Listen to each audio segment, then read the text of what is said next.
All right, let's talk about something that so many of us feel, but, we rarely actually talk about, and that's the deep, soul-crushing agony of small talk.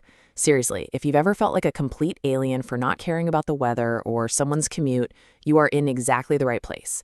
We're going to dig into why that feeling isn't a flaw, but maybe something more. Has this ever happened to you? You're somewhere, maybe a work thing or a party, and someone asks you a totally normal, harmless question, but inside, your brain has already skipped past that and is busy wrestling with, I don't know, the nature of consciousness or why we're all here. And that feeling, it's a physical thing, isn't it? It's this huge mismatch on the inside.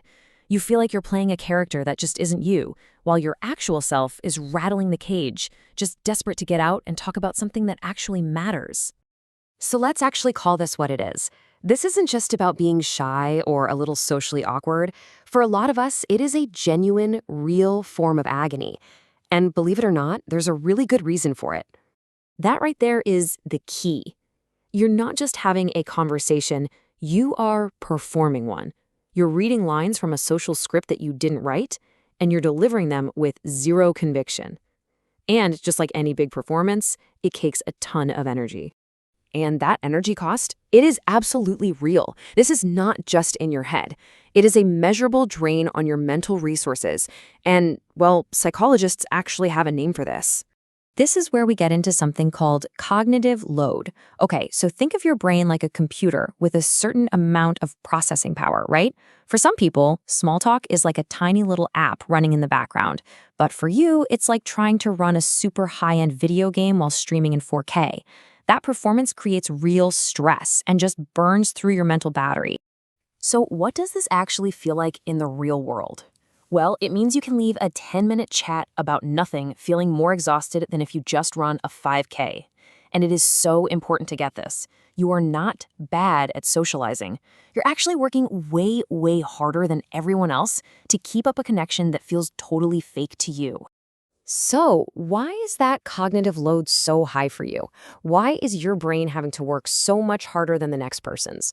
Well, the answer is pretty cool, and it's all about how you're wired. Your brain isn't just looking for connection, it is actively hunting for meaning. This brings us to a psychological trait called a high need for cognition. Now, that's just a fancy way of saying your brain genuinely enjoys thinking hard. It likes solving puzzles, chewing on complex ideas. It gets a real kick out of it.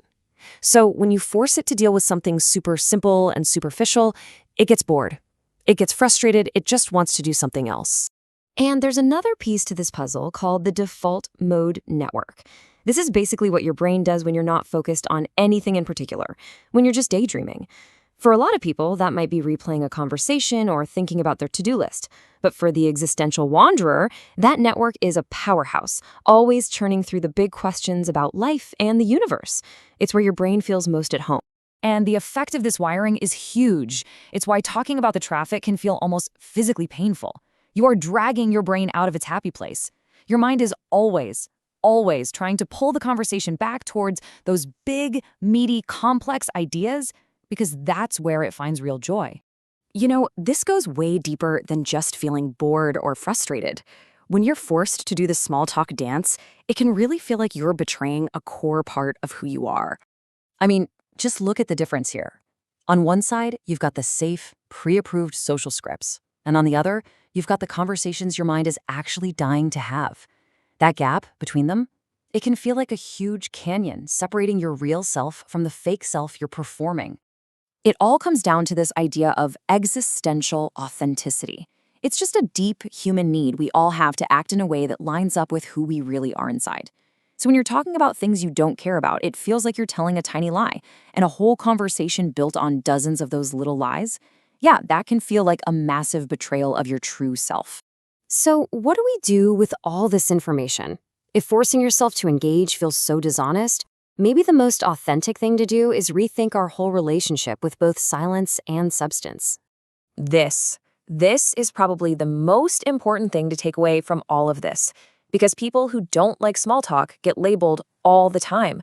They're antisocial, arrogant, or rude, but that is a complete misread of what's actually going on. It means the exact opposite. You don't hate connecting with people, you crave connection so much that you refuse to settle for the cheap, counterfeit version. You're holding out for something real, something that actually has some weight to it. And look, in a world that so often defaults to superficial chats, choosing not to play that game isn't a weakness, it's a kind of courage. It's the bravery to be your authentic self, even when that makes things a little awkward. It's the honesty to choose a meaningful silence over empty words. So I'll just leave you with this to think about. Instead of dreading the next time somebody asks you about the weather, think about the conversation you'd actually want to be having. What's that one big, deep, meaningful question you wish someone would just ask you right now? Because your answer, that might just be the key to finding your people.